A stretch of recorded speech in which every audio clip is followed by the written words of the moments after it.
আজকে সকালে আমার নিরপরাধ ইসলামী ব্যাংকের কর্মীদের উপরে এই লুটেরা আসালাম গুন্ডা বাহিনী পাঠিয়ে এখানে গুলি করে রক্তাক্ত করেছে। 945তম ব্যাংকের মাঝখানে এসে নাম লিখিয়েছিল। আজকে এই ব্যাংকের তলানিতে কোনো টাকা নাই। ইসলামী ব্যাংক বিশ্বের 1000 ব্যাংকের মধ্যে একটি অন্যতম ব্যাংক। সকাল 9টা থেকে উপস্থিত ছিলাম।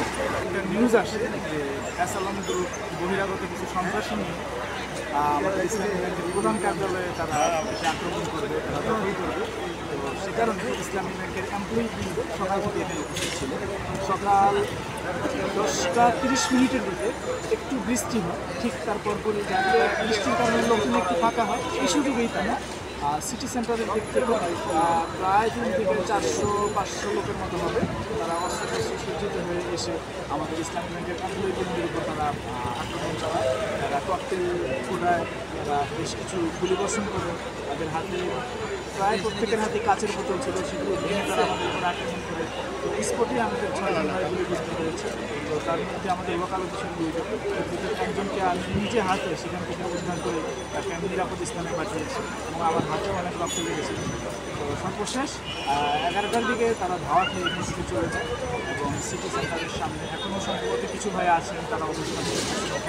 তো এই বিষয়টা আসলে ইসলামী ব্যাংকের জন্য থেকে বড় ব্যাংক ইসলামী ব্যাংক, এই ব্যাংকের জন্য খুবই দুঃখজনক।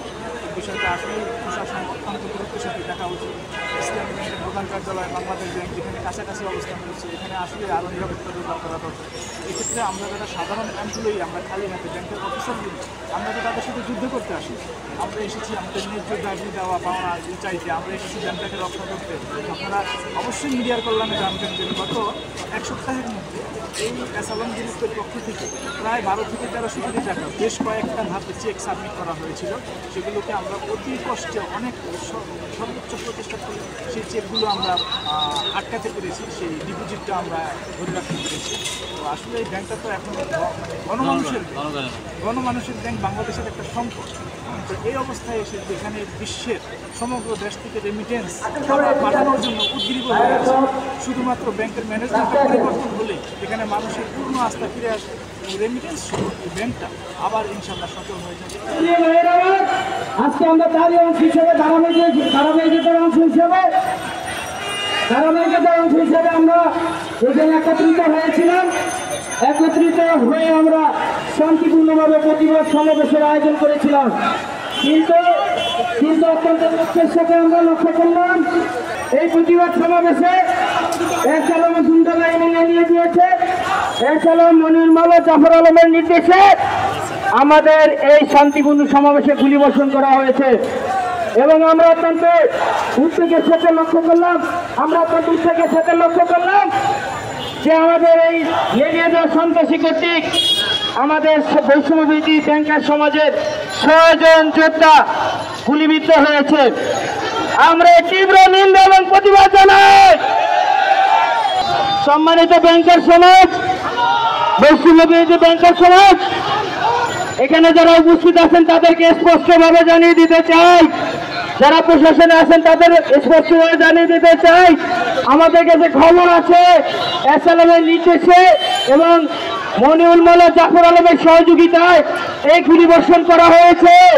আমরা প্রশাসনের কাছে জোর দাবি জানাতে চাই, আগামী 12 ঘন্টার মধ্যে যদি এই মনিউল মালা জাফর আলমকে গ্রেফতার করা না হয়, তাহলে আমরা বৈষম্যবিরোধী ব্যাংকের সমাজ, বৈষম্যবিরোধী ছাত্র জনতাকে সাথে নিয়ে আমরা কঠোর কর্মসূচি ঘোষণা করতে বাধ্য হব। শুধু তাই নয়, আমরা এই মনিউল মালা জাফর আলম গণদের বাড়ি অফিস ঘেরাও করতে বাধ্য হব। এই জন্য আমরা আগামী 12 ঘন্টার মধ্যে এই সন্ত্রাসীদের গ্রেফতারের জোর দাবি জানাচ্ছি।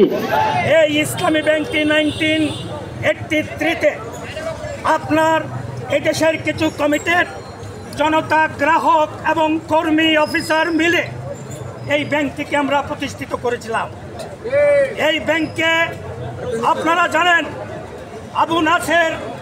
আবু নাসের চেয়ারম্যান হওয়ার আগ পর্যন্ত, চেয়ারম্যান হওয়ার পরে যারা লুটেরা বাহিনী এখানে এসেছে প্রত্যেকেই লক্ষ লক্ষ লক্ষ কোটি টাকা লুট করে নিয়েছেন এবং আমরা জানি এই লক্ষ লক্ষ কোটি টাকা আসালাম সিঙ্গাপুরে নিয়ে একটি লেজুর মাধ্যমে আমরা জানতে পেরেছি শেখ রেহানাকে টাকা দিয়ে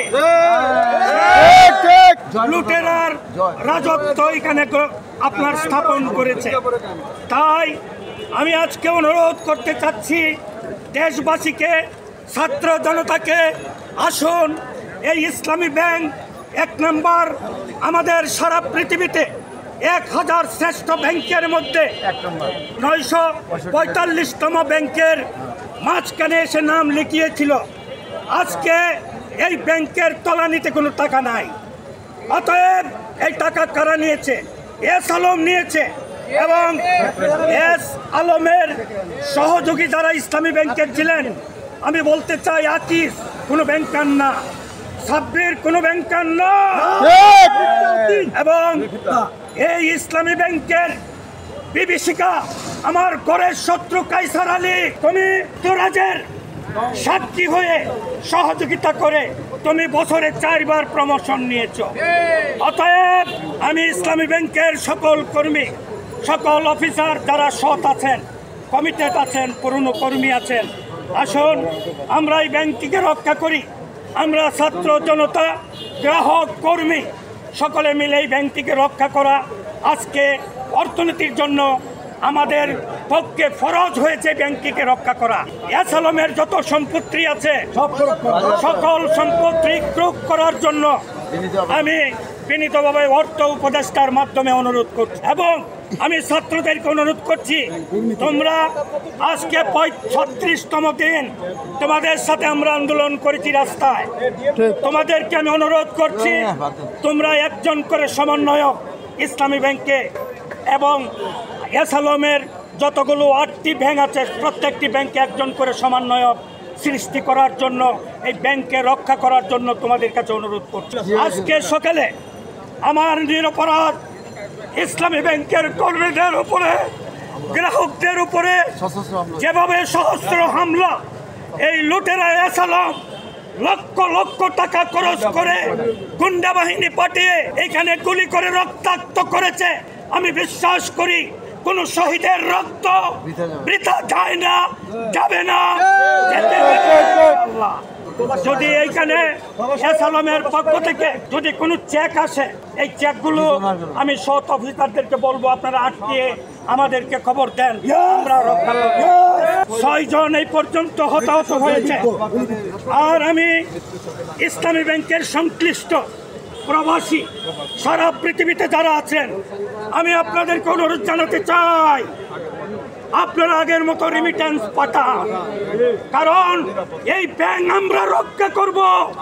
আমরা রক্ত যখন দিয়েছি, রক্ত আরো দেব ইনশাআল্লাহ। ইসলামী ব্যাংককে আমরা রক্ষা করে ছাড়বো। সম্মানিত ব্যাংকবৃন্দ, আপনারা জানেন ইসলামী ব্যাংক বিশ্বের 1000 ব্যাংকের মধ্যে একটি অন্যতম ব্যাংক। ইসলামী ব্যাংক দক্ষিণ এশিয়ার একমাত্র অন্যতম ব্যাংক। আপনারা জানেন এই ব্যাংকের শেয়ার হোল্ডার ছিল সৌদি আরব, কুয়েত, বাহরাইন, আইডিবি সহ বিশ্বের নামি দামি ব্যাংকগুলো। কিন্তু এই লুট সরকার, এই এস আলম ডাকাত সমস্ত শেয়ার হোল্ডারদের ঘাড়ে বন্দুক ঠেকিয়ে ওই সমস্ত শেয়ারগুলো ক্রয় করে এককভাবে মালিক হয়ে গেছিল। অবৈধভাবে একচেটিয়াভাবে এক এলাকার লোকদের শুধু বিনা সার্টিফিকেটে, বিনা পরীক্ষায় তাদেরকে ব্যাংকে নিয়োগ দিয়েছিল।